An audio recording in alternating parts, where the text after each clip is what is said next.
Let's say I make $1 million a year, right? My goal is to get rid of 930,000 of it.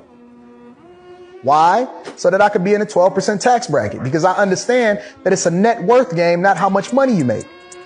I don't want to be in a top tax bracket. I want to make a little bit over $70,000 a year on paper, right? So my goal is this. This is my goal. My goal is to increase my net worth and reduce the amount of money that I have to pay in taxes. This is a life lesson for y'all, all right? I know that they're not teaching y'all this in school. Let me break it down for you, big dog. You make $1 million a year. You can extrapolate that out to 2 million, 3 million, 5 million, 20. Let's say you make $1 million a year, just to use a round number. Your goal is to get rid of $930,000 of it.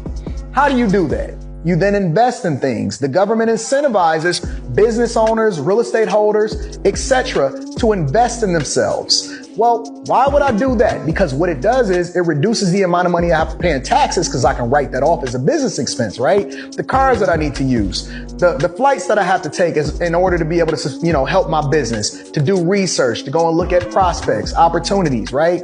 Research and development, investing in cameras, whatever it is that I'm doing, it's a business expense. I can write that off. What it does is it increases my net worth, because it allows for me to make more money. And it allows for me to invest in assets that's going to appreciate over time. So if I pay for this real estate, right? The goal in real estate is not to make money from real estate. The goal in real estate is to get rid of the money and be able to park it somewhere where I know that it's going to continue to increase over time as far as increasing my net worth. So I want to get rid of $930,000 in order to make sure that I put it into something that's going to increase in value. I can write that off as a business expense. It's still my asset. It increases in value over time, and I pay less than 12% taxes on $70,000. I made $1 million, but I pay less in taxes than you if you made $100,000 a year. And my net worth is going up. The key to that, though, the number one key to that is stop maintaining your lifestyle based off of how much money that you make. If you become interdependent on your income in order to maintain a lifestyle, you can't write it off because that's a personal expense. Let me break it down for you one more time. Stop using the money that you make in order to maintain a lifestyle. Reduce your lifestyle for an extended period of time.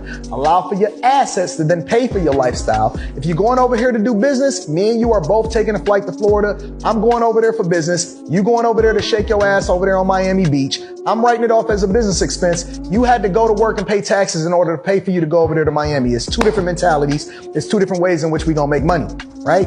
I'm reducing the amount of money that I'm paying in taxes legally, and you gonna continue to pay taxes, and you gonna pay for them roads, and you gonna pay for the migrants, and you gonna pay for these hoes, and you gonna pay for all of these social programs. And the middle class is the ones that's gonna be suffering. It's never gonna be me. I'm never gonna be the one to suffer as a result of what it is that's going on in society. That's what I was gonna ask. You're from Detroit, to where you see the societal situations going on, to where a lot of that stuff is fixed. The schools tax money, the roads tax money. You not want to give more taxes? Nah. For what? I pay too many taxes as it is, right? I pay taxes in the people that I employ. Yeah. I pay employment taxes. I pay payroll. I put people to work. I create jobs. I build an infrastructure as far as building these buildings and these houses. I hire contractors in order to put this concrete in, excavation crews, tree cutting services, permitting for the offices that we pulling the permits for, that we building these houses for. I'm already paying too much in taxes as it is. See, the way that I get taxed is much different than the way that you get taxed. It's just that I'm looking at it from a business perspective, because it's going to make me more money in the end. Yeah. So I'm still paying more than you in taxes, right? We just look at it differently, and it comes out differently.